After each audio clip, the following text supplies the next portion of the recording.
Teman-teman pasti pernah dihadapkan dengan pertanyaan gini, ngorbankan satu orang yang kalian sayangi demi 100 orang tak dikenal, atau ngorbankan 100 orang yang tak dikenal demi satu orang yang kalian sayangi. Nah, ini memunculkan banyak perdebatan gitu. Ada yang ngomong mengorbankan orang tersayang lah, ada yang mengorbankan 100 orang tak dikenal lah.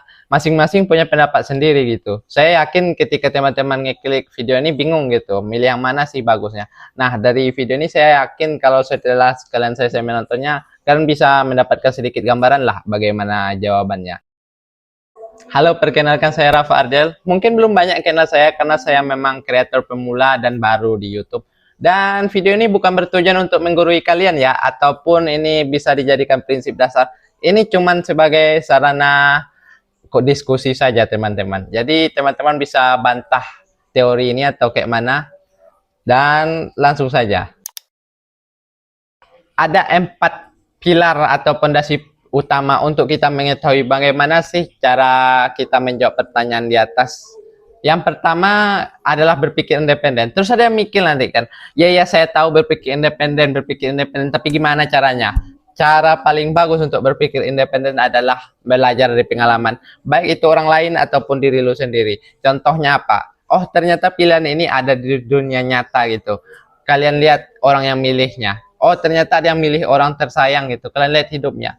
Oh, ternyata orang yang milih orang tersayang ini hidupnya ada yang menderita, ada yang bahagia. Kalian lihat lagi.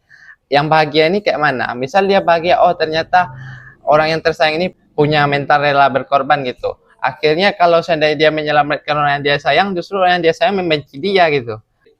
Nah, sekarang kita lihat sebaliknya. Oh, ternyata dia menderita. Kenapa sih menderita? Oh, ternyata selama hidupnya dia nggak pernah mengungkapkan perasaan kepada orang yang dia sayangi gitu. Akhirnya dia cuma kelihatan membenci orang yang dia sayang sampai akhir hidupnya gitu. Nah, di antara dua ini kalian bisa melihat gitu kan, perspektif ini cocok nggak untuk kalian atau enggak. Nah, ini juga masuk ke prinsip nomor 2, yaitu adaptif, sesuai dengan situasi kalian. Karena kalian itu harus bisa mengolah informasi itu cocok nggak dengan situasi kalian itu.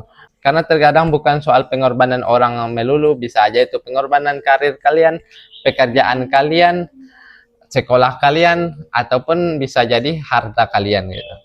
Kalau kalian bisa menyesuaikan situasi, akhirnya kalian paham, oh ini pilihannya ini gitu, ini pilihannya ini. Nah, tapi saya yakin kebanyakan dari kita kalau bisa nggak berkorban ya nggak berkorban gitu kan. Kenapa harus milih ini, pilih itu? Kenapa nggak kita pilih jalan tengahnya? Makanya kita masuk ke prinsip nomor 3, pilar nomor 3, yaitu sedikit lebih baik setiap harinya. Kenapa harus sedikit? Kenapa nggak banyak? Karena kalau kita itu berusaha lebih baik sekaligus itu, otak itu justru merespon menolak gitu. Karena pada hakikatnya dasar manusia itu sangat membenci namanya perubahan. Dengan kalian sedikit lebih baik, kalian nggak sadar dengan perubahan itu, akhirnya kalian berubah gitu. Kita kasih contoh ya. Kalau misalnya dalam olahraga, kalau kalian coba sekali 300 kan olahraga push up gitu. 300 kali, sekali coba pasti sakit itu, pusing, berat. Tapi kalau kalian mulai dari 5 kali olahraga push up dulu kan, 5 terus 6 terus 7 kali, sampai dalam setahun itu udah bisa 300 kali, itu maka kalian akan berkembang jauh sekali gitu teman-teman. Nah, dengan menggabungkan 3 hal ini kita jadi bisa tahu gitu, oh ternyata pilihannya nggak soal melulu mengorbankan satu orang tersayang atau satu orang tak dikenal. Oh ternyata keretanya bisa dimatikan loh, keretanya bisa diberhentikan karena jalannya lambat gitu. Jadi kalian nggak perlu ngorbanin gitu setelah kalian gabungkan semuanya. Tapi ini masih belum cukup teman-teman. Kalian butuh satu formula terakhir untuk semuanya lengkap gitu, yaitu akuntabilitas radikal.